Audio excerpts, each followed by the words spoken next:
இந்த வார்த்தையை எடுத்து வாசித்து தொடர்ந்து தேவனுடைய வார்த்தைகளாக கடந்து செல்வோம். நாங்கள் எடுத்துக்கொள்வோம். எண்ணாகமம் 23ஆம் அதிகாரம் 19ஆம் வசனத்தை நாங்கள் எல்லோருமாய் ஒன்று சேர்ந்து வாசிப்போம். பக்கம் 202 இருக்கு. எண்ணாகமம் 23ஆம் அதிகாரம் 19ஆம் வசனத்தை எல்லாரும் ஒன்று சேர்ந்து வாசிப்போம்.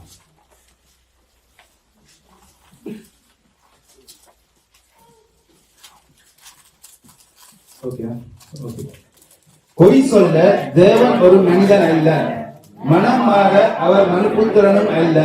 அவர் சொல்லியும் செய்யாதிருப்பாரா? அவர் வசனித்தும் நிறைவேற்றிருப்பாரா? ஆமென். ஹல்லேலூயா. ஆண்டவரே ஸ்தோத்திரம் அப்பா. இந்த வேளையிலும் ஆண்டவரே இந்த வார்த்தையில் நாங்கள் தியானிக்க ஆண்டவரே கிருபை தாங்க ஆண்டவரே. உங்களுக்கு தந்த அநேக வாக்குத்தத்தங்களை ஆண்டவரை நாங்கள் விசுவாசித்து ஓட கிருபை தாங்க ஆண்டவரே. அநேக நேரங்கள்ல இந்த வாக்குத்தத்தங்களை பார்த்து நாங்கள் தொய்ந்து போகிறோம் ஆண்டவரே, விளைவிடப்பட்டு போகிறோம். ஆனாலும் நீர் ஒருவர் உண்மையுள்ளவர் என்பதை நாங்கள் அறிந்து கொள்ள ஆண்டவரே, நீர் வாக்குத்தத்தங்களை நிறைவேற்றுகிற தேவன் என்பதை அறிந்து ஆண்டவரே, இந்த வாக்குத்தத்தங்களை நாங்கள் சுதந்திரித்துக் கொள்ள ஆண்டவரே இதை கற்றுத்தாங்கப்பா. தொடர்ந்து எங்களை ஆசீர்வதிங்க ஆண்டவரே. சேப்பொருளுக்காய் நன்றி செலுத்துகிறோம். அடியனை மறைத்து நீங்க வழிபடுங்க ஆண்டவரே. எல்லா புதிய நோயும் தந்தை கர்த்தராகிய இயேசு கிறிஸ்து நமக்கு ஜெபம் கேட்கிறோம். அந்த ஜீவனில் அமர்ந்து வருவோம்.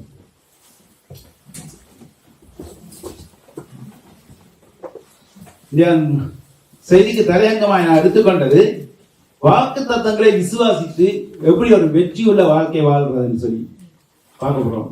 இன்றைக்கு இந்த செய்தியை நான் எடுக்க யோசிச்சேன், என்னமா யோசிச்சிருந்தாலும் இன்றைக்கு ஆரம்ப ஜபமா இருந்தாலும் சங்கீதமா இருந்தாலும் ஆராதனை இருந்தாலும் அநேக வாக்கு தத்தங்களை குறித்து நாங்கள் குறிப்பிட்டதை நாங்கள் பார்க்கக்கூடியதா இருந்தது. அப்ப தேவன் எங்களுக்கு அநேக வாக்கு தத்தங்களை தந்திருக்கிறார். ஏன்னா நாங்கள் இந்த வாக்கு தத்தங்களை ஆண்டின் முதல் நாட்கள்ல நாங்கள் வாக்கு தத்தம் கொடுக்கிறோம். அதனை தொடர்ந்து ஒவ்வொரு நாளுமே வாக்கு தத்தங்கள் டெலிபோன்ல வருது. இப்ப இந்த யுகத்துல வாக்கு தத்தத்துக்கு குறைவில்லை. எங்க தட்டினாலும் வாக்கு தத்தம் தான். ஏதோ தேவன் வாக்கு தத்தத்தை அள்ளி எறிஞ்சு விட்ட மாதிரி தான் வாக்கு தத்தத்தை நாங்க பார்த்தா கிடக்குது. டெலிபோன் எல்லாரும் ஆளுக்கு ஒரு வாக்கு தத்தம் போடுறோம். ஆனா இந்த வாக்கு தத்தங்கள் உண்மையாக தேவனுக்கு தந்த வாக்கு தத்தம் தான். வாக்கு தத்தம் வேதத்துல அள்ளி எறிஞ்சுதான் இருக்கு. 8000 வாக்கு தத்தங்கள் இருக்கு வேதத்துல. அவ்வளவு வாக்கு தத்தம் தேவன் தந்தா எல்லா சூழ்நிலைக்கும் தேவையான வாக்கு தத்தம் தேவன் தந்திருக்கிறார். நாங்க இந்த பூமியில வாழ்ம்போது எங்களுக்கு என்னென்ன பிரச்சனைகள் வருதோ, என்னென்ன சூழலுக்கு நாங்கள் கடந்து போவோமா, அந்த எல்லா சூழ்நிலைக்கும் வாக்கு தத்தம் இருக்கு. அந்த வாக்கு தத்தத்தை நாங்கள் சுதந்திரத்தை கொள்றோம்ன்றதான் இப்ப கேள்வி. ஏன்னா இந்த வாக்கு தத்தம் நாங்கள் வருது, எங்களுக்கு வாட்ஸ்அப்ல ஒரு நாள் வருது வாக்கு தத்தம், நாங்கள் பாக்குறோம். பார்த்துட்டு என்ன செய்யறோம், அனுப்பினவர் கவலைப்படக்கூடாது ஒரு ஆமையன் போட்டுட்டு அனுப்பிடுறோம். ஏன்னா அதுதான் செய்யறோம் எல்லாரும். அதை நாங்கள் எங்களுக்குள்ள ஏற்றுக்கொள்றதா, ஏற்றுக்கொண்டு அதை விசுவாசித்து அதற்காக ஜெபித்து அதை வார்த்தையில பேசி அதை நாங்க கிரியில செயல்படுத்துறோமான்னு கேட்டா இல்லை. ஏண்டா எங்களுக்கு அந்த வாக்கு தத்தத்தை குறித்த போதுமான அறிவு இல்லை. அதான் பிரச்சனை. தேவன் அதுக்காக வாக்கு தத்தத்தை தரையில அவர் வாக்கு தத்தத்தை தந்தது காரணமே அந்த வாக்கு தத்தத்தை நாங்கள் விசுவாசித்து ஒரு ஆசீர்வாதமான வாழ்க்கையை வாழும்படியாக, அது விசுவாசித்து சுதந்திரித்துக் கொள்ளும்படியாக, ஜெபித்து பெற்றுக் கொள்ளும்படியாக தான் அந்த வாக்கு தத்தங்களை தந்திருக்காங்க. நாங்கள் ஜெபிக்கும் போது வாக்கு தத்தங்களை சொல்லி ஜெபிக்கலாம். ஆண்டவரே நீ எங்களுக்கு இதை சொல்லி இருக்கிறீர், இதை செய்யணும்னு சொல்லி நாங்கள் ஜெபிக்கலாம். ஏன்னா அநேக வாக்கு தத்தங்கள் தந்திருக்கு. பழைய ஏற்பாடுல பார்த்தோம்னா ஆவிக்குரிய ஆசீர்வாதங்கள்ல பூமிக்குரிய ஆசீர்வாதங்கள் நிறைஞ்சு கிடக்குது. ஆனா புதிய ஏற்பாட்டுல பார்த்தோம்னா ஆவிக்குரிய ஆசீர்வாதங்கள் நிறைஞ்சு கிடக்குது. ஆனா நாங்கள் ரெண்டுமே சுதந்திரிக்க இயேசு கிறிஸ்து மூலமாக கிருபை பெற்றோம். ஆபிரகாமுக்கு கொடுத்த ஆசீர்வாதங்களா இருக்கட்டும், பழைய ஏற்பாட்டு ஆசீர்வாதங்களா இருக்கட்டும், புதிய ஏற்பாடு ஆசீர்வாதங்கள் இருக்கட்டும், அந்த ஆசீர்வாதங்களுக்கு எல்லாம் பார்த்துறோம் நாங்கள். ஏன்னா பழைய ஏற்பாடு யூதருக்கு மட்டும்தான். புதிய ஏற்பாடு ஆசீர்வாதங்களும் பழைய ஏற்பாடு ஆசீர்வாதங்களும் எங்களுக்கு சொந்தம். இப்ப நாங்கள் அந்த ஆசீர்வாதங்களை சுதந்திரத்துக் கொண்டு வாழணும்னா தேவன் ஏன் இவ்வளவு வாக்குத்தத்தங்கள் எங்களுக்கு தந்திருக்கிறான்னு முதல் பார்க்கணும். இந்த வாக்குத்தத்தங்களே சொல்லுது தேவன் எங்கள் மீது எவ்வளவு அன்பா இருக்கிறார். அவர் எங்கள் மீது அன்பா இருக்கிற நிமித்தம் தான் வாக்குத்தத்தம் தாரார். நாங்கள் கூட நேரத்தில் வாக்குத்தத்தங்கள் கொடுப்போம் உங்களை பிள்ளைகளுக்காக. நீ இதை செய்தா நாங்கள் அதை செய்வோம் சொல்லி. ஏன்னா நாங்க பிள்ளைகள் ஏதோ எங்களுக்கு செய்யணும்ன்றதுக்காக இல்லை. சில நேரத்தில் வாலிபர் ஆராதனை தானே பிள்ளைகளுக்கும் இந்த செய்தி பியோசனா இருக்கணும்.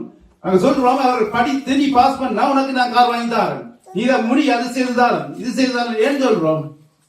பிள்ளைகள் நல்லா இருக்கணும்ன்றதான் எங்க உள்நோக்கம். உண்மையான நோக்கம் வந்து பிள்ளைகள் நல்லா வாழணும், ஆசீர்வாதமா வேணும். தேவனும் அப்படித்தான். இந்த வாக்கு தத்துவங்கள் தந்தது காரணம் தன்னுடைய பிள்ளைகள் ஆசீர்வாதமாய் வாழணும். இந்த வார்த்தை அதான் தேவனுடைய வார்த்தை ஒவ்வொன்றும் அதைத்தான் எங்களை காட்டுது. அவருடைய அன்பு எப்படிப்பட்டது, அவருடைய தேவன் எப்படிப்பட்டவர்ன்றதை இந்த வாக்கு தத்துவத்தை வச்சே நாங்கள் உணர்ந்து கொள்ள முடியும். ஆனா நாங்க பார்க்கிறோம், இந்த வாக்கு தத்தங்கள் சிலருடைய வாழ்க்கையில பலிக்குது, சிலருடைய வாழ்க்கையில பலிக்குது இல்லை, உண்மைதான். சில நேரத்தில் அந்த வாக்கு தத்தம் பலிக்காம போயிடுது. ஆனா அதை பார்த்து நாங்கள் சோர்ந்து போய்விடக்கூடாது. அநேக நாட்கள் நாங்கள் எடுத்த வாக்கு தத்தம் ஒரு வாக்கு தத்தம் சரிவரையில் என்றால் சோர்ந்து போயிடுறோம். கழித்த வாக்கு தத்தத்தை நினைவு கூறுறா இல்லை. எத்தனை வாக்கு தத்தங்கள் வாழ்க்கையில பலிக்கும், ஆனா எத்தனை காரியங்கள் நடக்கும். தேவனுடைய ஆசீர்வாதம் எங்களை வாழ்க்கையில வேற எல்லா காரியங்களும் நடக்குது. ஆனா ஏதோ ஒரு காரியம் நடக்கல என்றதுக்காக நாங்கள் சோர்ந்து போய் விடுறோம், தேவனை விட்டு தூரமாய் போகிறோம். தேவன் எங்களை மறந்து விட்டாரா, தேவன் இல்லையா என்ற ஒரு கேள்வி எங்களுக்கு வருது. அப்ப இதற்கு எல்லாம் இன்றைக்கு ஒரு பதிலை நாங்கள் பார்க்க போறோம். இந்த இடத்துல நாம் வாசிச்சோம் என்ன ஆகும், 23ஆம் அதிகாரம் 19ஆம் வசனத்துல நான் திருப்பி வாசிக்கிறேன். பொய் சொல்ல தேவன் ஒரு மனிதன் அல்ல, மனம் மாற அவர் மனுப்புத்திரனும் அல்ல. அவர் சொல்லியும் செய்யாதிருப்பாரோ, அவர் வசனித்து நிறைவேற்றாதிருப்பாரோ சொல்லி இங்கே பிலேயாம் தீர்க்கதரிசி சொல்றதை நாங்கள் பார்க்கலாம். இந்த பிலேயாம் தீர்க்கதரிசி இந்த கதையை நாங்கள் வாசிச்சு பார்த்தோமா இருந்தா, இந்த ராஜா கூப்பிடுகிறார் இஸ்ரவேல் ஜனங்களை சபிக்கும்படியாக. ஆனா இஸ்ரவேல் ஜனங்கள் ஆசீர்வதிக்கப்பட்ட ஜனங்கள், வாக்குத்தத்தத்தை பெற்ற ஜனங்கள். அந்த ஜனங்கள் அங்கிருந்து வருகிறார்கள். இந்த ஜனங்களுக்கு எதிராக சபிக்கும்படியாக வேறொரு தேசத்துல இருந்து அவனும் தேவனுடைய ஊழியக்காரன் தான். இஸ்ரவேலன் அல்ல, பிலேயாம் வேறொரு ஊழியக்காரன். இருந்தாலும் தேவனுடைய ஊழியக்காரன். அவர் கூப்பிட்டு இந்த ஜனங்களை சபிக்கும்படியாக சொல்லும் போது அவர் சபிக்கும்படியாக செல்கிறார். ஆனா அவருடைய வாயிலிருந்து வருகிறது ஆசீர்வாதமான வார்த்தைகள். இதனை 3 முறை அவர் செய்யும் பொழுது ஏன்னா தேவன் ஆசீர்வதித்த ஜனத்தை யாருமே சபிக்க முடியாது, அவர்கள் வாக்கு பெற்ற ஜனங்கள். ஆனா இந்த இடத்துல நாங்கள் பார்க்கிறோம் தேவன் எப்படியா ஆசீர்வதிக்கிறார் என்று சொல்லி அந்த ராஜா அறிந்து கொள்ளும்படியாக இந்த இடத்துல சொல்றது. பொய் செல்ல தேவன் ஒரு மனிதன். நாங்கள் மனிதர்கள் சில நேரத்தில் பொய்யான வாக்குத்தத்தங்களை கொடுப்போம், பொய்யான காரியங்கள் சொல்லுவோம். சில நேரத்தில் ஏதாவது ஒரு காரியம் வந்தா அந்த நேரத்துக்கு அந்த இடத்துல இருந்து விடுதலை ஆகிறதுக்காக பொய்ய சொல்லிடுவோம். தேவன் அப்படி எங்களுக்காக பொய் சொல்லி விடுதலையாக வேண்டிய ஒரு ஆள் இல்லை. தேவனுக்கு வாக்குத்தத்தம் தர வேண்டிய அவசியம் இல்லை. நாங்க தேவனோட பெரிய ஆக்களும் இல்லை. அவர் வாக்குத்தத்தம் தாரதுக்கே நாங்க தகுதி இல்லை. அப்படி இருக்க அவர்களுக்கு வாக்குத்தத்தத்தை தார என்றால் தேவனுங்களே அன்பு எவ்வளவுக்கு அன்பு செய்கிறார் என்று பார்க்கிறோம். அவர் மனுப்புத்திறன் அல்ல, அவர் பொய் அவர் சொல்லியும் செய்யாதிருப்பாரா, அவர் வசனித்து நிறைவேற்றாது இருப்பாரா என்று இந்த சொல்லப்படுகிறது. சொன்னா கட்டாயம் செய்வார். நாங்க சில நேரத்தில் தாமதமாகும் எங்களுடைய சூழ்நிலை காலங்கள் நிமித்தம் தாமதமாகும். ஆனா அவர் சொன்னதை செய்கிற தேவனாயிருக்கிறார். நாங்கள் சில நேரத்தில் இருக்கலாம் இந்த வாக்குத்தத்தங்கள் இந்த காரியங்கள் எல்லாம் சில நேரத்தில் ஒரு பில்டப்புக்காக இந்த இதுகளை எழுதுறவங்க யாரு வேதத்தை எழுதினவங்க கொஞ்சம் ஜனங்களை ஊக்கப்படுத்தும் மாதிரியாக, கொஞ்சம் உற்சாகப்படுத்தும் மாதிரியாக கொஞ்சம் தேவனை குறித்து நல்ல வசனங்களை சொல்லி இருப்பாங்க அப்படின்னு தோணும் எங்களுக்கு. ஏன்னா இப்ப எனக்கா நீங்கள் அப்படித்தான் ஒரு சின்ன ஒரு விஷயத்த மீடியா என்ன செய்யுது, பெருசுப்படுத்தும் மாதிரியாக அதை போட்டு கிளறி ஏதோ பெரிய இதாக்கி ஒன்றுமே இல்லாத காரியத்தை ஏதோ ஒரு காரியமாக்கிடுது.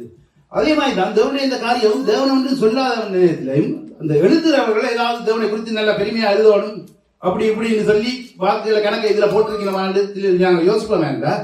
அதுக்கு பேதுரு ஒரு காரியத்தை சொல்றார். பேதுரு கூட இந்த புத்தகத்தை எழுத்தாளர் எழுதியிருக்கிறார். அவர் என்ன காரியம் சொல்றாரு நாங்கள் வாசித்து பார்ப்போம். 2 பேதுரு 1ஆம் அதிகாரம் 20-21 வசனத்திற்கு வாசிங்க. வேதத்திலுள்ள எந்த தீர்க்கதரிசனமும் சுயதோற்றமான பொருளை உடையதாய் இராதென்று நீங்கள் முந்தி அறிய வேண்டியது. தீர்க்க தரிசனமானது ஒரு காலத்திலும் மனுஷருடைய சித்தத்தினாலே உண்டாகவில்லை. தேவனுடைய பரிசுத்த மனுஷர்கள் பரிசுத்த ஆவியினாலே ஏவப்பட்டு பேசினார்கள். ஆமென். இந்த இடத்துல பேதுரு என்ன சொல்றார்? சுய தோற்றம் இல்ல. யாராவது நான் எழுதணும்னு நினைச்சு நான் எழுதின காரியம் இல்ல. வேதத்துல எதுவுமே அப்படி வராது. எந்த எழுத்தாளனும் தன்னுடைய சுய சிந்தையில தன்னுடைய சுய விருப்பத்தை வேதத்துல எழுத இல்லை. வேதத்தில் எழுதப்பட்டது எல்லாம் தேவ ஆவியினால ஏவப்பட்டு தேவனுடைய மனுஷர்கள் எழுதினதை நாங்கள் இங்கே வாசிக்கிறோம். இப்ப நாங்க என்ன நினைக்கிறோம், இந்த வாக்குத்தத்தங்கள் எல்லாம் எப்படி வருதுன்னா தேவன் அவர்களை எழுதி அவர்களுக்கு கொடுத்து அவர் மூலமா எங்க அந்த மனிதன் மூலமா எங்களுக்கு தருவதற்காக இந்த வாக்குத்தத்தங்கள் எழுதப்பட்டிருக்கிறது. ஆனா எந்த வாக்குத்தத்தமும் ஏதோ ஒரு மனிதன் தன்னுடைய விருப்பத்துக்காகவோ தன்னுடைய காரியத்துக்காகவோ இல்லது பில்டப் பண்ணணுமா எந்த காரியத்துக்குமா எழுத இல்லை. எழுதின எல்லாம் தேவ ஆவியினால நிறைந்தவர்கள் தேவனுடைய சித்தத்தை தேவனுடைய வார்த்தையை எங்களுக்கு தந்திருக்கிறதை குறித்து நாங்கள் இந்த இடத்துல பார்க்கிறோம். இந்த இடத்துல நாங்கள் பார்ப்போம் தேவனுடைய ஊழியக்காரர்கள் வாக்குத்தத்தத்தை குறித்து என்ன சொல்கிறார்கள்.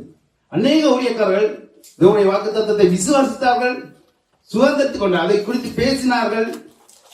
அதை தியானித்தார்கள், அந்த காரியத்தை குறித்து முன்னோக்கி போனார்கள், அதை சுதந்திரத்துக் கொண்டதை நாங்கள் வேதத்தில் அநேக இடங்களில் பார்க்க முடியும். நாங்கள் பார்ப்போம் ஒரு வசனத்தை, ஜோசுவாவுக்கு போவோம். ஜோசுவா 23ஆம் அதிகாரம் 14 மட்டும் வாசிப்போம். யோசுவா தேவனுடைய வாக்குத்தத்தத்தை காதால கேட்டு செயல்படுத்தி அதை அனுபவித்த ஒரு மனிதன் சொல்கிறார். அதை குறித்த சாட்சியை நாங்கள் பார்ப்போம். யாரு வாசிக்க போறீங்க? எல்லாரும் போகிற வழியிலே போகிறேன். உங்கள் தேவனாகிய கர்த்தர் உங்களுக்கு சொன்ன நல்வார்த்தைகளே எல்லாம் ஒரு வார்த்தையும் தவறி போகவில்லை. எங்களை உங்கள் முழு இருதயத்தாலும் உங்கள் முழு ஆத்மாவாலும் அறிந்திருக்கிறீர்கள். அவைகள் எல்லாம் உங்களுக்கு நிறைவேறிட்டு அவைகளில் ஒரு வார்த்தையும் தவறி போகவில்லை. இப்பொழுது உங்கள் தேவனாகிய கர்த்தர் உங்களோட சொன்ன நல்ல காரியம் எல்லாம் உங்களிடத்திலே எப்படி நிறைவேறிட்டோ அப்படியே உங்கள் தேவனாகிய கர்த்தர் உங்களுக்கு கட்டளையிட்ட அவருடைய உடன்படிக்கையை நீங்கள் மீறி அந்நிய தேவர்களை சேவித்து அவைகளை பணிந்து கொள்ளும் காலத்தில் உங்கள் தேவனாகிய கர்த்தர் உங்களுக்கு கொடுத்த இந்த நல்ல தேசத்தில் இருந்து உங்களை நிர்மூலமாக்கும் மட்டும் கர்த்தர் உங்கள் மேல் சகல தீமையான காரியங்களையும் வரப்பண்ணுவார். கர்த்தருடைய கோபம் உங்கள் மேல் பற்றி எரியும். அவர் உங்களுக்கு கொடுத்த நல்ல தேசத்திலிருந்து நீங்கள் சீக்கிரமாய் அழிந்து போவீர்கள் என்றார். ஜோசுவா ஒரு காரியத்தை சொல்கிறார். தேவனுடைய வாக்குத்தத்தங்கள் எப்படி நிறைவேறியது, எப்படி ஆசீர்வாதமாய் இருந்தது. இந்த வாக்குத்தத்தங்கள் ஜோசுவா மோசையோடு கூட நடந்த ஒரு ஊழியக்காரன். மோசே இந்த எழுதின நியாய பிரமாணங்களை எழுதி வாசிக்கும் போது அவை எல்லாவற்றையும் கேட்டவர். அந்த வாக்குத்தத்தங்களை குறித்து ஜோசுவா விசுவாசத்தோடு தான் அந்த இஸ்ரவேல் ஜனங்களை நடத்துறார். மோசே அந்த இஸ்ரவேல் ஜனங்களை ஒரு இடத்துல கொண்டு விடும் பொழுது அதுக்கு ஜோசுவா அந்த ஜனங்களை எப்படியா கொண்டு சென்றான்னு சொன்னா, இந்த வாக்குத்தத்தங்களை விசுவாசித்து தேவன் அதை செய்ய வல்லவர் என்பதை விசுவாசித்து அந்த ஜனங்களை கொண்டு சென்று இந்த தேசங்களை அவர்கள் பிரித்து கொடுத்த ஒரு தாசன் தன்னுடைய கடைசி காலத்தில் அவர் சொல்கிறார், நான் மறிக்க போறேன், ஆனா இந்த வாக்குத்தத்தங்கள் ஒன்றுமே நிறைவேறாம இருக்கவில்லை. அவருடைய வார்த்தையை இதோ என்று நான் பூலோகத்தார் எல்லாரும் போகிற வழியிலே போகிறேன். உங்கள் தேவனாகிய கர்த்தர் உங்களுக்கு சொன்ன வார்த்தைகள் எல்லாம் ஒரு வார்த்தையும் தவறி போகவில்லையா? என்ன சொல்லப்படுகிறது?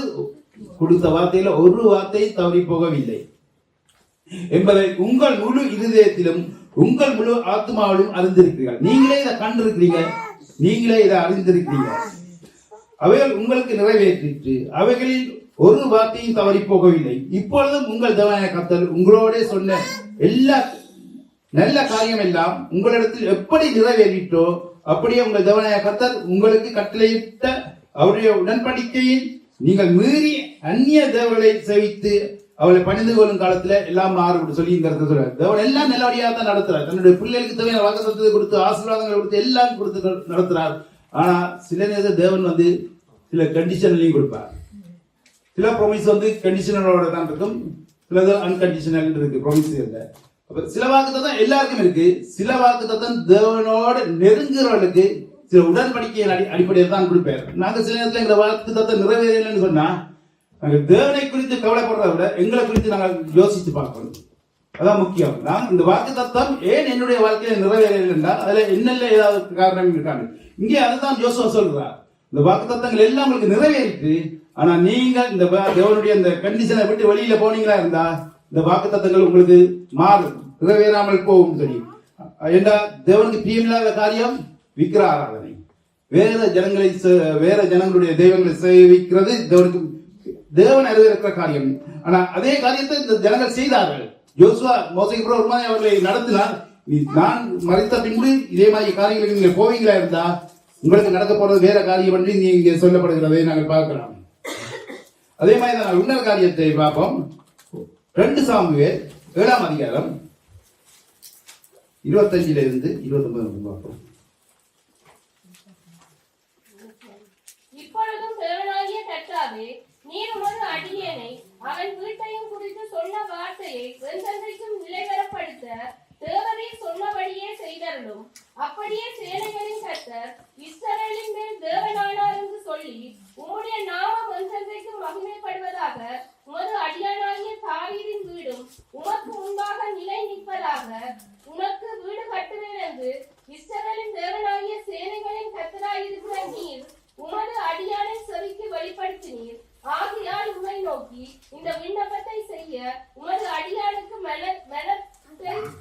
தைரியம் கிடைத்தது.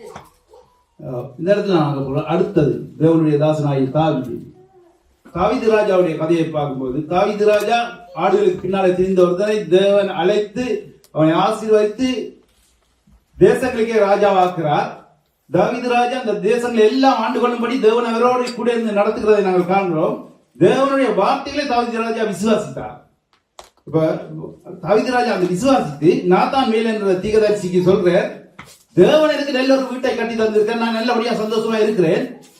ஆனா தேவனுடைய கூடாரமோ பெட்டியோ கூடாரத்தில் இருக்கிறது, நான் தேவனுடைய பெட்டிக்கு அவர் ஆலயத்தை கட்ட போகிறேன் என்று சொல்லி. அப்ப நாத்தான் மேல் அந்த இடத்துல சொல்றாரு, உங்களுடைய மன விருப்பப்படி நீங்க செய்யுங்கன்னு சொல்லிட்டு போகும்போது தேவன் அவருக்கு இரவுல தரிசனமாய் சொல்றார், என்னண்டா எனக்கு கூடாரம் தேவையில்லை. நான் வந்த காலத்துல இருந்து ஒரு தட்டியுமே கேட்கல. இஸ்ரவேல் ஜனங்கள் இந்த வனாந்திரத்துல வந்த காலத்துல இருந்து நான் எதையுமே கேட்கல. ஆனா தாவீது அதை நினைத்தான், அவனுக்கு ஒரு கூடாரத்தை நான் கட்டுவேன் என்று சொல்லி தேவன் ஒரு வாக்குத்தத்தத்தை கொடுக்கிறார். அப்படின்னா கூடாரம் சொன்னா தாவீதுடைய ராஜ்யம் நிறைவேறும் என்றதான் அந்த அர்த்தம். அவருடைய ராஜ்யம் காலங்காலமா நிறைவேறும் என்று சொல்லி அந்த வாக்குத்தத்தத்தை கொண்டு நாத்தான் மேல் தாவீது ராஜா கொடுக்கும்போது அந்த வார்த்தையை தாவீது ராஜா விசுவாசித்தார். தன்னுடைய தனக்கு தேவன் தந்த வாக்குத்தத்தை நிறைவேறும் என்று சொல்லி தேவனிடத்தில் இந்த வாக்குத்தத்தை வச்சு ஜெபிக்கிறதை பார்க்கிறோம். அநேகர் அதுதான் நான் முதலே சொன்னேன், எங்களுக்கு தர வாக்குத்தத்தங்களை நாங்கள் வைத்து ஜெபிக்கணும். வாக்குத்தத்தங்களை ஏதோ வாங்கிட்டு சும்மா பார்த்துட்டு போறதை விட ஒரு நாளைக்கு சாந்திய ஒரு நாளும் போடும் சேர்ச்சிகள் வாக்குத்தத்தம் போட்டுக்கொண்டே இருப்பான். நாங்கள் அதை பார்க்கிறோம், அதை ஏதாவது செய்கிறோம், ஆமீன் போட்டு விடுறோம். ஆனா அதை ஒன்றுமே செய்யறதில்லை. நாங்கள் அந்த வாக்குத்தத்தத்தை எங்களுக்கு சுதந்திரத்து கொள்ளணும். நாங்கள் அந்த வாக்குத்தத்தை இந்த வாசிக்கணும், தியானிக்கணும், இந்த ஜெபிக்கணும், எங்களை வாயினால அறிக்கையிடணும். முதல் இந்த வாயின் அறிக்கை முக்கியம். அதை விட அதுக்காக நாம காரியங்களை செய்யணும். செய்யும் போதுதான் அந்த வாக்குத்தத்தங்களை நாங்கள் சுதந்திரத்துக் கொள்ள முடியும். அதே மாதிரி தான் தாவீது ராஜா சொல்லி தேவன் சொன்ன காரியத்துக்காக நன்றி சொல்லி இந்த வாக்குத்தத்தத்தை தன்னுடைய வாழ்க்கையில கழிக்கணும் சொல்லி இந்த இடத்துல ஜெபிக்கிறதை நாங்கள் பார்க்கிறோம். இந்த வாக்குத்தத்தம் தேவனுடைய தாவீது ராஜாவுடைய வாழ்க்கையை பழித்ததா என்று சொல்லி பார்த்தோமா இருந்தா நாங்கள் திரும்பிக் கொள்வோம். 1 ராஜாக்கள் 8ஆம் அதிகாரம் 20ஆம் வசனத்துல பார்ப்போம். தாவீது ராஜாக்கள் வீட்டை கட்டினாரா? அவருடைய ராஜ்யம் நிலைபெறுச்சா? அவருடைய வாக்கு தத்தத்தை தேவன் தன்னுடைய வாக்கு தத்தத்தை காப்பாற்றினாரான்னு சொல்லி நாங்கள் பார்ப்போம். 1 ராஜாக்கள் 8:20. இப்பொழுது கர்த்தர் சொல்லிய தம்முடைய வார்த்தையை நிறைவேற்றினார். கர்த்தர் சொன்னபடியே நான் என் தகப்பனாகிய தாவீதின் ஸ்தானத்தில் எழும்பி இஸ்ரவேலின் சிங்காசனத்தின் மேல் உட்கார்ந்து இஸ்ரவேலின் தேவனாகிய கர்த்தரிடத்தில் கர்த்தரின் நாமத்திற்கு ஆலயத்தை கட்டினேன். இந்த இடத்துல பார்க்கிறோம், சலமோன் ராஜா சொல்லுறார், கர்த்தர் சொன்னபடியே. அந்த இடத்துல கர்த்தர் தாவீது ராஜா சொல்ற, நீ இந்த ஆலயத்தை கட்ட மாட்டாய், ஆனா உன்னுடைய மகன் என்னை கட்டுவார், என்னுடைய ஆலயத்தை கட்டுவார்னு சொல்லி இந்த இடத்துல அந்த வாக்குத்தத்தத்தை கர்த்தர் நிறைவேற்றுகிறார். நாங்க 24ஆம் வசனத்தையும் ஒரு வாசிங்க. 8:24 என்ன சொல்றாரு சலமோன்? தேவரீர் என் தகப்பனாகிய தாவீது என்னும் உம்முடைய தாசனுக்கு செய்த வாக்குத்தத்தத்தை காத்தருளினீர். அதை உம்முடைய வாக்கினால் சொன்னீர்.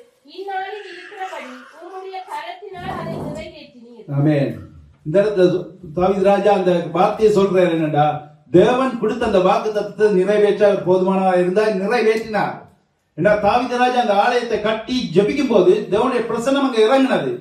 அப்ப இறங்கும் போது அதுக்கு என்ன அர்த்தம்னு சொன்னா, அந்த ஆலயத்தை தேவன் அங்கீகரிக்கிறார். தேவன் அதை சொன்ன வார்த்தையை நிறைவேற்றுவது மட்டுமில்லை, அதை அங்கீகரித்து அதை உறுதிப்படுத்துவதை நாங்கள் காணக்கூடியதாக இருக்கிறது. அது மட்டுமில்லை, தாவீதுக்கு கொடுத்த ஒரு வாக்குத்தத்தத்தை இன்னும் காப்பாற்றினார். சவுலை விட்டு என் கிருபையை எடுத்துக்கொண்டது மாதிரி உன்னுடைய குமாரனை விட்டு எடுத்துக்கொள்ள மாட்டேன். ஏன்னா சலமோன் ராஜா பிற்காலத்திலே எப்படி வாழ்ந்தான்னு எங்களுக்கு தெரியும்.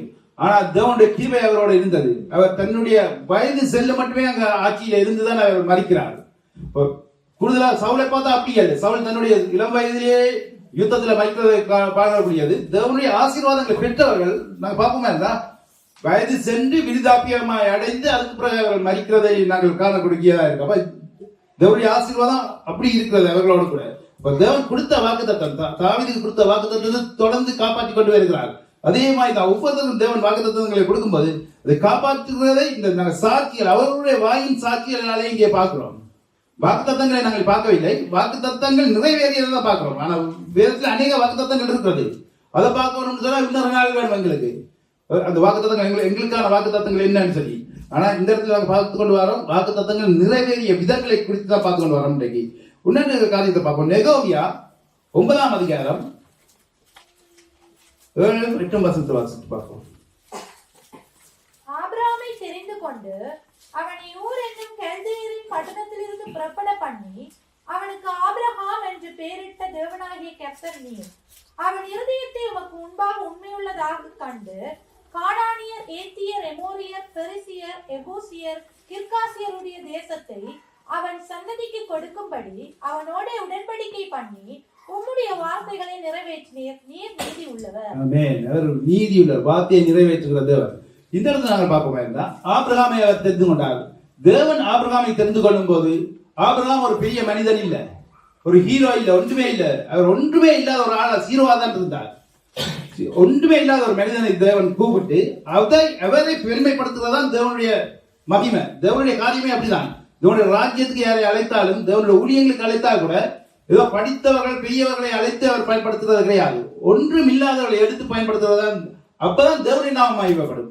படித்தவர்கள், நல்ல தெரிந்தவர்கள் ஒரு காரியத்தை எடுத்தால் அவர் தங்களுடைய மகிமையை தான் அவர்கள் செய்வார்கள். தேவன் எடுத்து பயன்படுத்துறது அப்படிதான். ஆபிரகாம் அழைக்கும் போது ஆபிரகாம் நீதிமான் கூட இல்லை.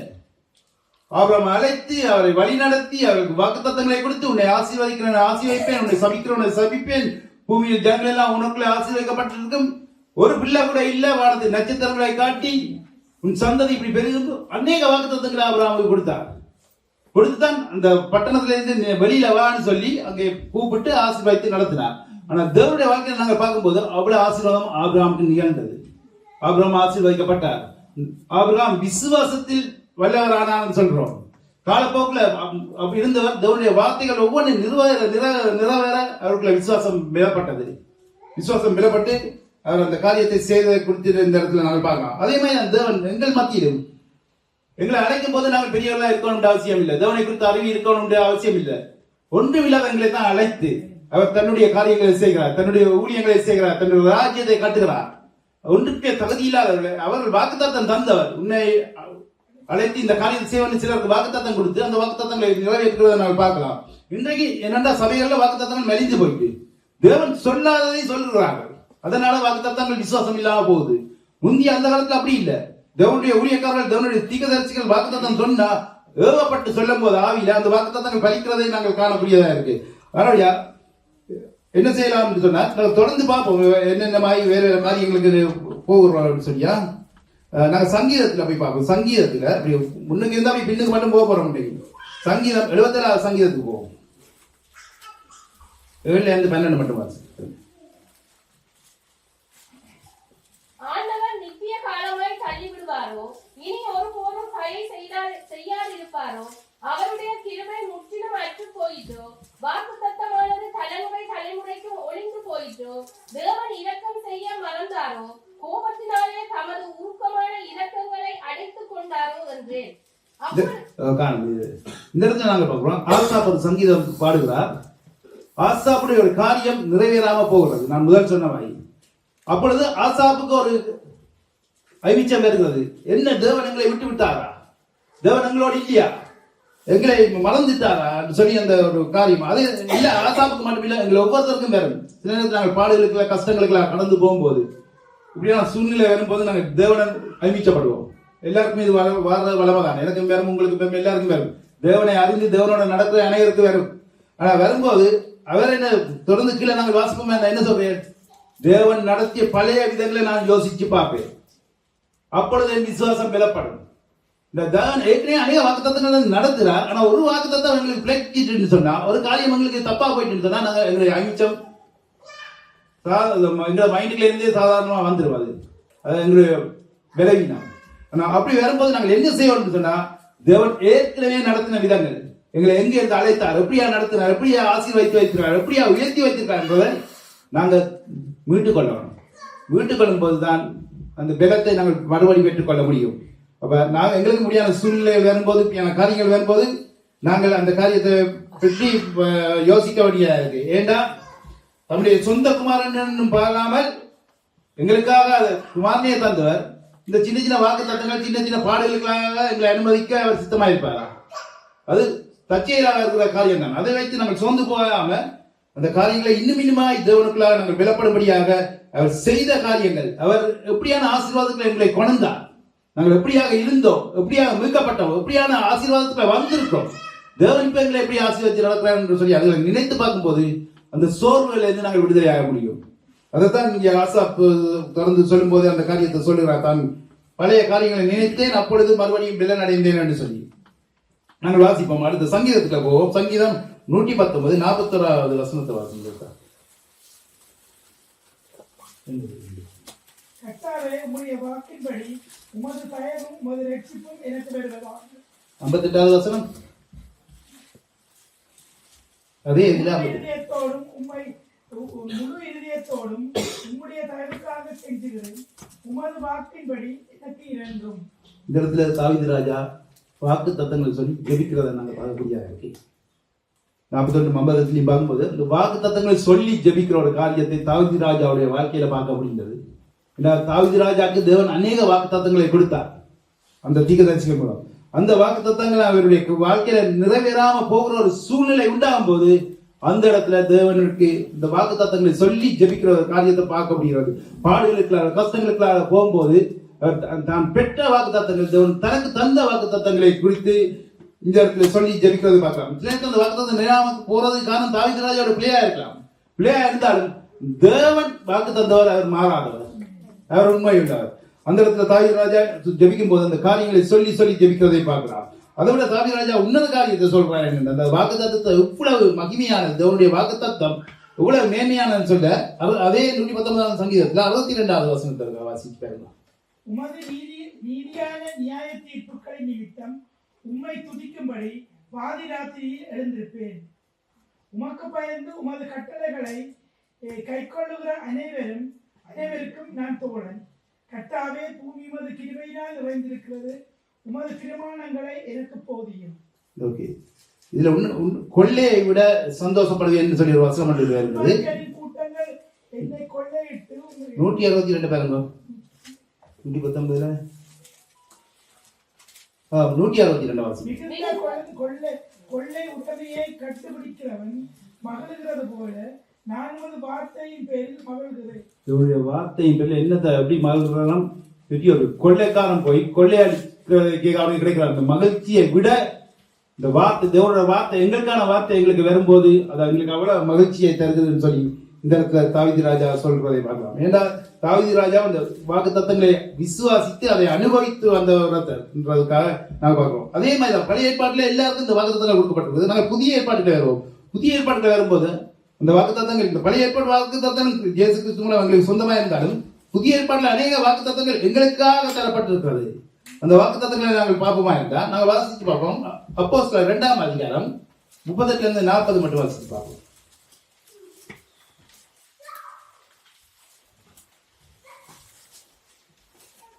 பேதுரு அவர்களை நோக்கி, நீங்கள் மனம் திரும்பி ஒவ்வொருவரும் பாவ மன்னிப்புக்கென்று இயேசு கிறிஸ்துவின் நாமத்தினாலே ஞானஸ்நானம் பெற்றுக் கொள்ளுங்கள், அப்பொழுது பரிசுத்த ஆவியின் வரத்தை பெறுவீர்கள். வாக்குத்தத்தமானது உங்களுக்கும் உங்கள் பிள்ளைகளுக்கும் நம்முடைய தேவனாகிய கர்த்தர் வரவழைக்கும் தூரத்தில் உள்ள யாவருக்கும் உண்டாயிருக்கிறது என்று சொல்லி இன்னும் அநேக வார்த்தைகளாலும் சாட்சி கூறி மாறுபாடுள்ள இந்த சந்ததியை விட்டு விலகி உங்களை ரட்சித்துக் கொள்ளுங்கள் என்றும் புத்தி சொன்னார். பேதுரு ஒரு வாக்குத்தத்தம் எங்களுக்குரிய ஒரு வாக்குத்தத்தம் சொல்லப்படுகிறது. பரிசுத்த ஆவியானதை நீங்கள் பெற்றுக்கொள்வீர்கள். அது தேவனுடைய வாக்குத்தத்தம், எங்களுக்கு நிறைவேறப்பட வேண்டிய ஒரு வாக்குத்தத்தம். இந்த இடத்துல பேதுரு சொல்றார், அவரை நோக்கி, நீங்கள் மனம் திரும்பி ஒவ்வொரு பாவ மன்னிப்புக்கென்று இயேசு கிறிஸ்துவின் நாமத்தில் ஞானஸ்நானம் பெற்றுக் கொள்ளுங்கள், அப்பொழுது பரிசுத்த ஆவியை பெற்றுக் கொள்வீர்கள். வரத்தை பெற்றுக் கொள்வீர்கள். பரிசுத்தாவியின் வரத்தை பெற்று, பரிசுத்தாவி நாங்கள் ஞானஸ்நானம் எடுக்கும்போது நாம் பெற்றுக்கொள்கிறோம். பரிசுத்தாவியின் வரங்களும் அப்படியே தான் வருகிறது. அது தொடர்ந்து சொல்றார், வாக்குத்தத்தமானது உங்களுக்கும் உங்கள் பிள்ளைகளுக்கும் நம்முடைய தேவனாகிய கர்த்தர் வரவழைக்கும் தூரத்தில் யாருக்கும் உண்டாயிருக்கிறது என்று சொல்லி இந்த வாக்குத்தத்தம் எல்லாருக்கும் பொது. இந்த வாக்குத்தத்தை நாங்கள் பாப்பமா இருந்தா எவ்வளவு சார்ந்த இயேசு கிறிஸ்துவை விசுவாசிக்கிறோம். எவ்வளோ யூதனோ கிரேக்கனோ மற்ற எந்த மதத்தானோ எவன் விசுவாசித்தாலும் இந்த வாக்குத்தத்தத்தை பெற்றுக்கொள்ள முடியும் என்று சொல்லி இந்த இடத்துல நாங்கள் சொல்லப்படலாம். அப்ப நாங்கள் விசுவாசித்து இயேசு கிறிஸ்துவை நாங்கள் விசுவாசிக்கும் போது அந்த பரிசுத்த ஆவியை பெற்றுக்கொள்வோம் என்று சொல்லி இந்த வாக்குத்தத்தம் தரப்பட்டிருக்கிறது. அப்படியா தான் நாங்களும் இயேசு கிறிஸ்துவை விசுவாசிக்கும் போதும் வாக்குத்தத்தங்களை விசுவாசித்தான் இயேசு கிறிஸ்துவை விசுவாசித்து நாங்கள் ரட்சிக்கப்பட்டோம். ரட்சிப்பை நாங்கள் ரட்சிக்கப்படும் நாங்கள் வேற இதுகளில் இருந்தோம், வேற மதங்களில் இருந்தோம். தேவனுடைய செய்தி எங்களை காதலுக்கு வந்தது, தேவனுடைய வாக்குத்தத்தங்கள் வந்தது. அதை நாங்கள் கேட்டு அதை ஏற்றுக்கொண்டு அதை விசுவாசித்து வாயினால் அடக்கி தான் நாங்கள் இந்த ரட்சிப்பை சுதந்திரத்தை கொண்டோம். அப்ப ரட்சிப்பை சுதந்திரத்தை கொண்ட எங்களுக்கு அவருடைய வாக்குத்தத்தங்கள் எல்லாம் இங்கே சொந்தமாகிறதை குறித்து இந்த இடத்துல பேசுவதை நாங்கள் காணலாம். அப்ப தேவன் தன்னுடைய வாக்குத்தத்தங்கள் எங்களுக்கு தந்திருக்காண்டா, சில நேரத்தில் எங்களுக்கே யோசனையா இருக்கும், நாங்கள் இந்த வாக்குத்தத்தத்துக்கு பார்த்துறோம், நாங்கள் பரிசுத்தாவியை பெற்றிருக்கிறோமா, பரிசுத்தாவின் வல்லமை எங்களுக்கு இருக்கான்ற ஒரு யோசனையா இருக்கும். ஆனா வேத வார்த்தை சொல்லுது பரிசுத்தாவி எங்களுக்கு தரப்பட்டிருக்கிறது, பரிசுத்தாவி எங்களுக்குள்ள இருக்கிறார், ஆவியானவர் எங்களுக்குள்ள இருக்கிறார், அவருடைய தேவாலயமா நாங்க இருக்கிறோம் சொல்லி வார்த்தை சொல்லுது. வாக்குத்தத்தம் சொன்னா அது உண்மையாவே நிறைவேறும். நாங்கள் விசுவாசித்தால் விசுவாசித்தாலே அது நிறைவேறும். நாங்கள் விசுவாசித்து அதை சுதந்திரத்துக் கொள்ளும் போது நாங்கள் அதை அனுபவிக்க பாத்திரராக இருக்கிறோம் இந்த இடத்துல சொல்லப்படுகிறது. நாங்கள் பார்ப்போம் ரோமர்களுக்கு உள்ள பார்ப்போம். ரோமர் 4ஆம் அதிகாரம் 20-25 மட்டும் வாசிப்பேன். தேவன் மனித நிறைவேற்ற வல்லவராய் இருக்கிறார் என்று முழு நிச்சயமாய் நம்பி தேவனை மகிமைப்படுத்தி விசுவாசத்தில் வல்லவனானான். ஆகையால் அது அவனுக்கு நீதியாக எண்ணப்பட்டது. அது அவனுக்கு நீதியாக எண்ணப்பட்டது என்பது அவனுக்காக மாத்திரமல்ல நமக்காகவும் எழுதப்பட்டிருக்கிறது. நம்முடைய கர்த்தராகிய இயேசு மரித்தோரிலிருந்து எழுப்பினவரை விசுவாசிக்கிற நமக்கு அப்படியே எண்ணப்பட்டது. அவர் நம்முடைய பாவங்களுக்காக ஒப்புக் கொடுக்கப்பட்டு நாம் நீதிமான்களாக்கப்படுவதற்காக எழுப்பப்பட்டு இருக்கிறார். ஆமென். இந்த இடத்துல ஆபிரகாம் குறித்து தான் திருப்பி பேசப்படுகிறது. தேவன் வாக்குத்தத்தம் பண்ணினதை குறித்து அவன் அவிசுவாசமாயிராமல் சந்தேகப்படாமல் தேவன் வாக்குத்தத்தம் பண்ணிதனை நிறைவேற்ற வல்லவனாய் இருக்கிறார் என்று முழு நிச்சயமாய் நம்பி தேவனை மகிமைப்படுத்தி விசுவாசத்தில் வல்லவனானான் என்று சொல்லப்படுகிறது. ஆபிரகாமுக்கு கொடுக்கப்பட்ட வாக்குத்தத்தம் அவனுக்கு ஒரு குமாரன் கிடைப்பார் சொல்லி, அந்த குமாரனை பெறுறதுக்கு சூழ்நிலையே இல்லை, அந்த சூழ்நிலையே ஒன்றும் இல்லை. இருந்தாலும் அவன் அதற்குரிய காரியத்தை செய்து கொண்டுதான் இருந்தான், அதற்குரிய முயற்சியை செய்து கொண்டிருந்தான். ஏண்டா அவனுடைய விசுவாசம் அப்படியா இருந்தது. தேவன் எனக்கு ஒரு பிள்ளையை தருவார்கள். ஆனா இங்கே நாங்கள் சில வயது போயிட்டா எல்லாருமே தன் வேலையை பார்த்து கொண்டு போயிடணும், அந்த வாக்குத்தத்தத்துக்காக பிரயாசப்பட மாட்டோம். ஆபிரகாம் அப்படி இல்லை, அந்த வாக்குத்தத்தை நிறைவேற பிரயாசப்படுறதான் இந்த இடத்துல சொல்றப்படுகிறது. அதே போலதான் அப்ப நாங்களும் எங்களுக்கு தந்த வாக்குத்தத்தத்தை 24-25 வசனத்தை பார்ப்போமா, நம்முடைய கர்த்தராகிய இயேசு கிறிஸ்துவை மரித்தோரிலிருந்து எழுப்பினவரை விசுவாசிக்கிற நமக்கும் அப்படியே எண்ணப்படும். அவன் எப்படி ஒரு காரியத்தை விசுவாசித்து செய்கிறானோ அதே மாதிரி இயேசு கிறிஸ்துவை விசுவாசித்து செய்கிற எங்களுக்கும் அவர் நம்முடைய பாவங்களுக்கு ஒப்புக் கொடுக்கப்பட்டு நாம் நீதிமான்களாக்கப்படுவதற்காக எழுப்பப்பட்டும் இருக்கிறாங்க. அப்ப இயேசு கிறிஸ்துவை விசுவாசிக்கிற எங்களுக்கு அவர் எழும்பினது ஒரு அடையாளம். நாங்கள் நீதிமானாக்கப்பட்டோம். தேவன் அவர் எங்கள் பாவங்களை மன்னித்தார், இந்த இயேசு கிறிஸ்துவின் இரத்தத்தை அங்கீகரித்தார்.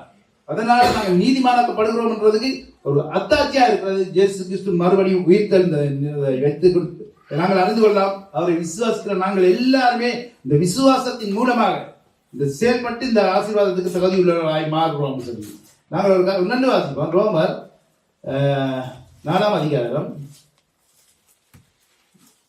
24-25 தான் இப்ப வாசித்தேன். நாங்க 5ஆம் அதிகாரம் 11 வாசிக்கிறோம்.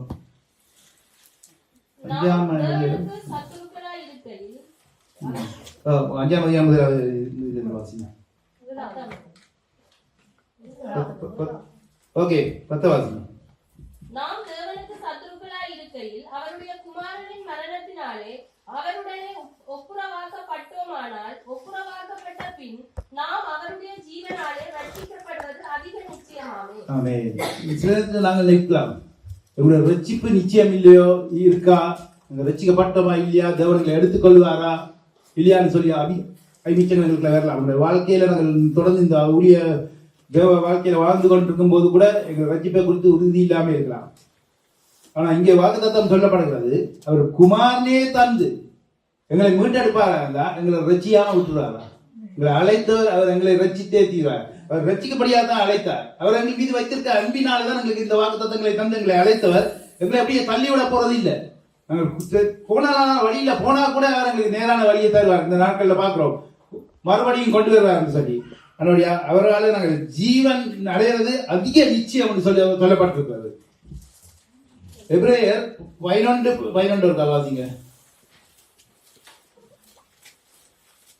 அதையும் சாராளுடைய விசுவாசத்தை பற்றி பேசப்படுகிறது. விசுவாசத்தினாலே சாராளும் வாக்குத்தத்தம் பண்ணினவர் உண்மையுள்ளவர் என்று எண்ணி கற்பந்தரிக்க உடனடைந்து செய்து சென்றவளாயிருந்தும் பிள்ளை பெற்றார். இந்த இடத்தையும் அப்படித்தான். அவள் வயது போய் பிள்ளைக்கான எந்த காரியம் இல்லை. ஆனால் விசுவாசத்தினாலே அவள் பலனடைந்தாங்க. அந்த வாக்குத்தத்தங்களை விசுவாசித்து அவர்கள் பலனடைந்ததை குறித்து நாங்கள் பார்த்து கொண்டு வருகிறோம். நாங்கள் கலாத்தியர் இருப்போம். கலாத்தியர்ல என்ன சொல்லப்பட்டிருக்கிறது பார்ப்போம். 3ஆம் அதிகாரம் 14ஆம் வசனத்தை வாசிங்க. ஆபிரகாமுக்கு உண்டான ஆசீர்வாதம் கிறிஸ்து இயேசுவினால் புறஜாதிகளுக்கு வரும்படியாக ஆவியை குறித்து சொல்லப்பட்ட வாக்குத்தத்தத்தை நாம் விசுவாசத்தினாலே பெரும்படியாகவும் இப்படி ஆயிற்று. கிறிஸ்து இயேசுவின் மூலமாக ஆபிரகாம் எப்படி விசுவாசத்தினால இந்த ஆசீர்வாதங்களை பெற்றாரோ அதே மாதிரி இயேசு கிறிஸ்துவை விசுவாசிக்கிறதுனால நமக்கும் இந்த ஆசீர்வாதங்கள் சொந்தமாகிறது. அது மட்டும் இல்ல, பூமிக்குரிய ஆசீர்வாதங்கள் ஆவிக்குரிய ஆசீர்வாதங்களும் இயேசு கிறிஸ்துவால் நாங்கள் சுதந்திரிக்க தகுதியுள்ளவர்களாக மாறுகிறோம். இயேசு கிறிஸ்து பிரதான ஆசாரியராக இந்த காரியங்களை செய்த நிமித்தம் இந்த ஆவிக்குரிய ஆசீர்வாதங்களையும் எங்களுடைய வாழ்க்கையில நாங்கள் சுதந்திரத்துக் கொள்ளும்படியாக இந்த இடத்துல இயேசு கிறிஸ்து மூலமாய் நாம் அதை பெற்றுக்கொள்ள தேவன் எங்களுக்கு வாக்களித்திருக்கிறார். நாங்கள் வாசிப்போம். எபேசியர் 2ஆம் அதிகாரம் 12ஆம் வசனத்தை வாசிங்க. கடகடன்னு பார்த்து கொண்டு போறோம். சேராதவர்களும் இஸ்ரவேலுடைய காணியாட்சிக்குள் புறம்பானவர்களும் வாக்குத்தத்தத்தின் உடன்படிக்கைகளுக்கு அந்நியரும் நம்பிக்கை இல்லாதவர்களும் இவ்வுலகத்தின் தேவனற்றவர்களுமாயிருந்த என்று நினைத்துக் கொள்ளுங்கள். ஓகே, இனி நாங்க 17 இருந்து 22 வாசிப்போம். அல்லாமலும் அவர் வந்து தூரமாயிருந்த உங்களுக்கு சமீபமாயிருந்த உங்களுக்கும் சமீபமாயிருந்த அவர்களுக்கும் சமாதானத்தை சுவிசேஷமாக அறிவித்தார். அதன்படியே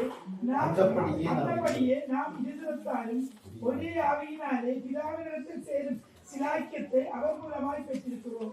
ஆகையால் நீங்கள் இனி அந்நியரும் பிரதேசிகளுமாயிராமல் பரிசுத்தவான்களோட ஒரே நகரத்தாரும் தேவனுக்குரிய கூட்டாருமாய் இருந்து அப்போஸ்தலர்கள் தீர்க்கதரிசிகள் என்பவர்களுடைய அஸ்திவாரத்தின் மேல் கட்டப்பட்டவர்களுமாய் இருக்கிறீர்கள். அதற்கு இயேசு கிறிஸ்து தாமே மூலக்கல்லாய் இருக்கிறார். இந்த இடத்துல நாங்கள் பார்க்கிறோம். முதல் நாங்கள் பார்க்கிறோம் 12ஆம் வசனத்துல என்ன பார்த்தோம்? நாங்கள் எங்களுடைய பழைய காலத்து பார்த்தோம். நாங்கள் எப்படியாக இருந்தோம்னு சொல்லி 17 இருந்து 22 வரை நாங்கள் வாசித்து கொண்டு போகும்போது எப்படியா நாங்கள் கடைசியா எப்படி மாறுறோம்? அவர்களின் மாளிகை முழுவதும் இசைவாய் கட்டப்பட்டு கர்த்தருக்குள் பரிசுத்த ஆலயம் எழுப்புகிறது. நாங்கள் தேவனுடைய ஆலயமாக எழுப்புகிறோம். தேவனே இல்லாமல் இருந்தோம். இன்றைக்கு இயேசு கிறிஸ்துவினால் விசுவாசத்தினாலே அந்த வாக்குத்தத்தத்தை நாங்கள் சுதந்திரிக்கிற போது தேவனற்றவர்களாக இருந்த நாங்கள் இப்ப தேவனுடைய ஆலயம், தேவன் எங்களுக்குள்ளே வாசம் பண்ணுகிற அளவுக்கு எங்களை உயர்த்தி பார்த்திருக்கிறார். அதான் அந்த ஆவிக்குரிய ஆசீர்வாதம். அப்படியான ஒரு ஆவிக்குரிய ஆசீர்வாதத்துக்களை நாங்கள் போயிருக்கோம்.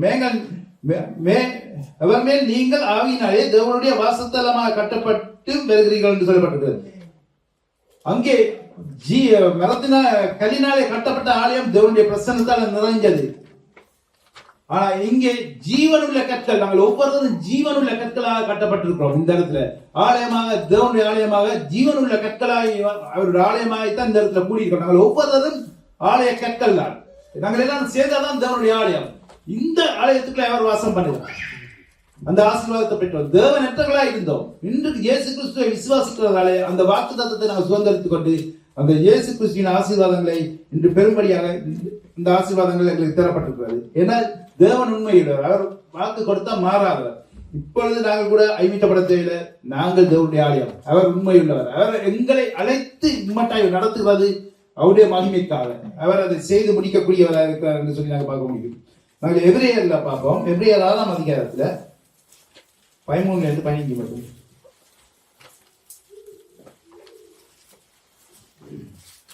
ஆபிரகாமுக்கு தேவன் வாக்கு பண்ணின போது ஆணையிடும்படி தம்மிலும் பெரியவர் ஒருவரும் இல்லாதபடியினால் தமது பேரிலே தானே ஆணையிட்டு, நிச்சயமாக நான் உன்னை ஆசீர்வதிக்கவே ஆசீர்வதித்து உன்னை பெருகவே பெருக பண்ணுவேன் என்றார். அந்தபடியே அவர் பொறுமையாய் காத்திருந்து வாக்குத்தத்தம் பண்ணப்பட்டதை பெற்றார். ஓகே, நாங்க தொடர்ந்து 18 இருந்து 20 வாசிங்க. நமக்கு முன் வைக்கப்பட்ட நம்பிக்கையை பற்றிக் கொள்ளும்படி அடைக்கலமாய் ஓடி வந்த நமக்கு 2 மாறாத விசேஷங்களினால் நிறைந்த ஆறுதல் உண்டாகும்படி எவ்வளவென பொய்யுரையாத தேவன் அப்படி செய்தார். அந்த நம்பிக்கை நமக்கு நிலையும் உறுதியும் திரைக்குள்ளாக போகிறதுமான ஆத்தும நங்கூரமாய் இருக்கிறது. நமக்கு முன்னோடியானவராகிய இயேசு மெல்கிசேதேக்கின் முறைமையின்படி நித்திய பிரதான ஆசாரியராய் நமக்காக அந்த திரைக்குள் பிரவேசித்திருக்கிறார். ஆமென். இன்னைக்கு நாங்கள் பார்க்கிறோம் ஆபிரகாம் அங்கே நாங்கள் பார்க்கிறோம் பொறுமையா இருந்து அந்த ஆசீர்வாதத்தை பெற்றுக்கொண்டால் இப்ப இயேசு கிறிஸ்து மூலமாய் நாங்கள் என்ன செய்யறோம்? அவருக்குள்ளாக வந்த நாங்கள், இயேசுக்குள்ளாக வந்த நாங்கள் எப்படியான ஆசீர்வாதத்தை பெற்றுக்கொண்டால் இரட்டத்தனியான ஆசீர்வாதத்தை பெற்றுக்கொண்டிருக்கிறோம். அதாவது அவர் எங்களுக்காக ஆசாரியராக மறித்தார். அவருக்குள்ளே நாங்கள் ராஜாக்களும் ஆசாரியர்களுமா இருக்கிறோம் என்று சொல்லி இந்த வாக்குத்தத்தம் உங்களுக்கு தரப்பட்டிருக்கிறது. அதனுடைய இயேசு கிறிஸ்துக்குள்ள நாங்கள் இன்னுமாய் ஆசீர்வதிக்கப்பட்டிருக்கிறோம். இந்த இடத்துல கூட நாங்கள் ஆசாரியர்கள் செய்கிற ஊழியங்களை செய்து கொண்டு தான் இருக்கிறோம். இதெல்லாம் ஆசாரியர்கள் ஊழியம். தேவன் இந்த ஊழியத்தை அங்கீகரிக்கிறார்.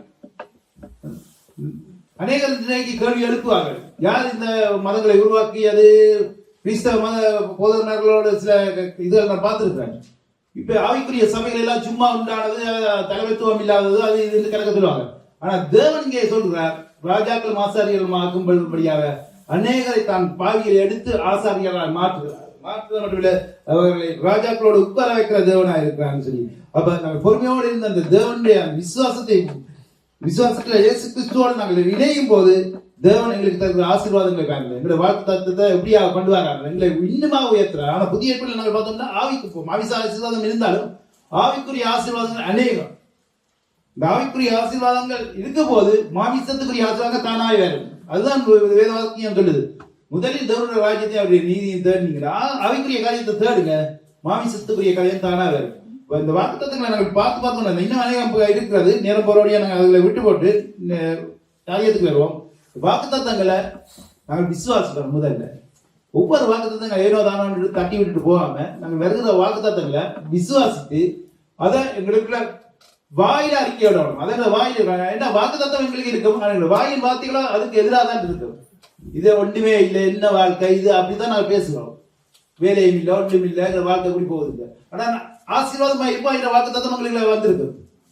நாங்க வாக்குத்தத்தத்தை எடுத்துட்டு அந்த வாக்குத்தத்தை அப்படியே வைக்காம அந்த வாக்குத்தத்தை விசுவாசி ஜெபித்து அதற்கேற்ற முறையில பேசி அதற்கு ஏற்ற முறையில் நாங்கள் செயல்படும் போதுதான் அந்த வாக்குத்தத்தங்கள் நிறைவேறுவதை காணலாம். தாவீது ராஜாவை பாருங்க, சலமோனை பாருங்க, ஆபிரகாமை பாருங்க, ஒவ்வொருத்தரையும் பார்க்கும்போது அவர்கள் செயல்பட்டார்கள். ஒன்றும் செய்யாம இருக்கே இல்லை. ஆபிரகாம் எல்லாம் செயல்பட்டு தான் அந்த ராஜாக்களோடய யுத்தம் பண்ற அளவுக்கு பெரிய ஆசீர்வாதத்தை பெற்றார். ஒன்று பிள்ளை கூட இல்லாம சும்மா இருந்தவர், ஏனோதானன் இருந்தவர். ஆபிரகாமுடைய வாழ்க்கையை எடுத்து பார்த்தோமா இருந்தா வேதத்துல கூறப்பட்டாடி வேற புத்தகங்களை கூறப்பட்டிருக்கு. அவர்கள் சிலைகளை செய்து விற்கிறவர்கள், அதான் அவருடைய தொழில். அப்ப சிலைகளை செய்து விற்கும் போது ஆபிரகாம் யோசிக்கிறார், அந்த சிலைகள் எப்படி எங்களை ரட்சிக்கும் சொல்லி ஒரு கேள்வி அவருக்குள்ள இருந்தது. அப்ப தேவன் அப்படியான ஒரு மனிதனை எடுத்து அழைத்து அவரை ஆசீர்வதித்து அவருக்கு வாக்குத்தத்தங்களை கொடுத்து பெருமைப்படுத்தி அவர் நாமத்தை பெருமைப்படுத்தி பேரை மாற்றி இப்படிவா உயர்த்தினார். அதே மாதிரி தான் தேவன் எங்களை இந்த இடத்துல அழைத்திருக்கிறார். எங்களை ஏதோ கை விடுறதுக்கோ அழிந்து போறதுக்கோ பின்வாங்கி போறதுக்கோ இல்ல ஏனோ தான் விட்டுட்டு போறதுக்கோ இல்லை. அவர் எங்களுக்கு அநேக வாக்குத்தத்தங்களை தந்திருக்கார், ஆவிக்குரிய வாக்குத்தத்தங்களை தந்திருக்கார். அழைத்த ஒரு உண்மை உள்ளவர். அவர் முடிய வரைய அந்த நடத்த போதுமானவராக இருக்கிறார். அந்த வாக்குத்தத்தம் இருக்கு. விசுவாசத்தோட ஓடுவோம்.